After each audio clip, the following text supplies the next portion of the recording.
दोस्तों हमारे शरीर बॉडी को लेकर एक बड़ी खबर आ रही है कि हमारे फेफड़ों में प्लास्टिक पाई गई है। जी हाँ, हालिया साइंस की रिसर्च में एक बड़ा खुलासा हुआ है। इंसान के फेफड़ों तक आखिर प्लास्टिक कैसे पहुंची और इस रिसर्च के खुलासे के बाद इंसान के शरीर में क्या क्या नए खतरे पैदा हुए हैं, आइए नजर डालते हैं। एक सेकंड, मैं आपको ये रिसर्च के बारे में पूरा अपडेट बताता हूँ, लेकिन इससे पहले आप ये खबर देखिए कि पहली बार मानव रक्त में भी माइक्रो प्लास्टिक पाया गया। हाल ही में कुछ दिनों पहले इसी महीने वैज्ञानिकों ने एक और रिसर्च की थी कि हमारे इंसान के शरीर के खून में, ब्लड में लगभग 80% लोगों के खून में प्लास्टिक के कण पाए गए और वैज्ञानिकों का कहना है कि इससे हार्ट अटैक और किडनी फेल होने का खतरा बढ़ जाता है। आखिर इंसान के ब्लड तक ये प्लास्टिक कैसे पहुंचा और ब्लड के अलावा फेफड़ों तक हमारे शरीर में प्लास्टिक कैसे पहुंचा, इसके पीछे कुछ मुख्य वजह जो है। हर साल शरीर के अंदर प्लास्टिक के लगभग 1,04,000 कण पहुंचते हैं, वैज्ञानिकों का यह कहना है। और जिस प्लास्टिक का इस्तेमाल हम अपनी डेली लाइफ को आसान बनाने के लिए करते हैं ना, अब वही प्लास्टिक हमारे खून में पहुंच रहा है। हालिया नीदरलैंड की यूनिवर्सिटी ऑफ एम्स्टर्डम ने अपनी रिसर्च में पहली बार पाया कि 80% लोगों के खून में प्लास्टिक के कण मौजूद हैं। यूनिवर्सिटी ऑफ एम्स्टर्डम के मेडिकल सेंटर में एक रिसर्च की गई और इस रिसर्च में 22 लोगों के खून में सैंपल लिए गए। 22 लोगों के खून के सैंपल में से 17 ब्लड डोनर के शरीर में माइक्रो प्लास्टिक के कण मौजूद रहे। और ये बड़ी चिंता की बात है कि इंसान के खून के नमूनों में अगर छोटे छोटे प्लास्टिक के पार्टिकल्स पाए गए तो जाहिर सी बात है खून ब्लॉकेज होने की संभावनाएं बढ़ जाती हैं और इसके अलावा heart attack, kidney failure, organ failure जैसी पॉसिबिलिटीज भी बढ़ जाती हैं। राइट, आइए अपन दूसरी रिसर्च पर आते हैं कि हमारे फेफड़ों में भी प्लास्टिक के कण पाए गए। प्लास्टिक क्योंकि हमारी जिंदगी का अनिवार्य हिस्सा बन चुकी है। चाहे हमें पानी पीना हो तो प्लास्टिक की बोतल का इस्तेमाल करते हैं, बाजार से कुछ सामान लाते हैं तो प्लास्टिक की कैरी बैग, प्लास्टिक थैली में लाते हैं, हमारा घर हो, दफ्तर हो, चाय पीते हैं डिस्पोजल में, बड़ी डिस्पोजल में, जूस, छाछ वगैरह पीते हैं हम, तो प्लास्टिक हमारी जिंदगी में हर जगह मौजूद है। लेकिन क्या आपको पता है यही प्लास्टिक हमारे शरीर में भी जगह बना रही है। ब्रिटेन की हल यूनिवर्सिटी की रिसर्च में कुछ हैरान करने वाले खुलासे हुए हैं। रिसर्च में ये बात का पता चला दोस्तों कि प्लास्टिक हमारी जिंदगी ही नहीं बल्कि हमारे फेफड़ों तक भी पहुंच चुकी है। सिर्फ 1% लोगों के नसीब में अभी साफ हवा है। वैज्ञानिकों की रिसर्च में पता चला कि आज पूरी दुनिया में चैन नहीं है। साफ हवा में सांस लेने के लिए दुनिया जूझ रही है। हवा इतनी जहरीली हो चुकी है, पॉल्यूशन, प्रदूषण इतना बढ़ चुका है कि सिर्फ 1% लोग ही साफ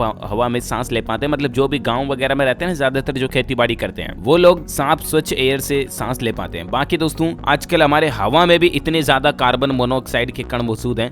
कल कारखाने, फैक्ट्रीज वगैरह का धुआं निकलता है तो हवा में भी वो प्लास्टिक के कण उड़ते हैं और वही प्लास्टिक के कण सांस के जरिए हमारे फेफड़ों तक भी पहुंचते हैं। रिसर्च के दौरान इंसान के फेफड़ों में पहली बार प्लास्टिक के कण मिले। ब्रिटेन की हल यूनिवर्सिटी की रिसर्च में पता चला कि जो प्लास्टिक हम रोजमर्रा की जिंदगी में इस्तेमाल कर रहे हैं वही प्लास्टिक को कई बार हम जलाते हैं तो वो हवा में घुलकर हमारे शरीर में फेफड़ों तक पहुंच रही है और हमारे खून में भी पहुंच रही है। ये बड़ी चिंता की बात है। एक स्टडी के मुताबिक जिन 11 लोगों के फेफड़ों में प्लास्टिक मिली है उनमें सबसे ज्यादा मात्रा पॉलीप्रोपिलीन की है और ये वही प्लास्टिक है जिसे पॉली बैग यानी कि पतली प्लास्टिक के थैले बनाए जाते हैं। लोगों के फेफड़ों में ये प्लास्टिक करीब 23% तक मिली है, तो ये काफी चिंता की बात है। और अब इन सब रिसर्च के बाद मैं आपसे यही कहना चाहूंगा दोस्तों कि जितना ज्यादा हो सके आप अपनी जिंदगी में कम से कम प्लास्टिक की चीजों का इस्तेमाल करें। कागज की कैरी बैग लेकर जाएं, जब भी कपड़े की कैरी बैग लेकर जाएं, बाजार में सामान लेने जाते हो तो जितना हो सके डिस्पोजल में चाय कम पीने की कोशिश करें, है ना। और मतलब प्लास्टिक की चीजों से आप जिंदगी में रोजमर्रा की एक्टिविटीज को जितना दूर रखोगे, कम रखोगे, उतना ही बेहतर है। प्लास्टिक की बोतल से पानी ना पिए वगैरह वगैरह। अच्छा, इसके अलावा आपको पता होगा सरकार भी कई बार समय समय पर पॉलीथीन वगैरह इनको बैन करने की, मतलब बंद करने की, प्रतिबंध लगाने की घोषणाएं करती है। हाल ही में दिल्ली सरकार ने भी अनाउंसमेंट किया था कि 1 जुलाई से प्लास्टिक, जो सिंगल यूज प्लास्टिक आता है, वो बैन कर दिया जाएगा। केंद्र सरकार की तरफ से भी हाल ही में कई बार इस तरह के फैसले लिए गए थे। राइट, तो कुल मिलाकर के सरकार के फैसलों के बाद भी आम आदमी शक्ति से पालन नहीं करता और यही वजह की एटलीस्ट ये प्लास्टिक धीरे धीरे जहर की तरह हमारे शरीर को नुकसान पहुंचा रही है। So avoid it as much as possible. बाकी तो आप खुद ही समझदार हैं। वीडियो को लाइक और शेयर करना और हमारे चैनल DLS न्यूज को सब्सक्राइब करके बेल आइकन जरूर दबा देना। वैसे आपका इसके बारे में क्या विचार है, क्या कहना है, मुझे नीचे कमेंट करके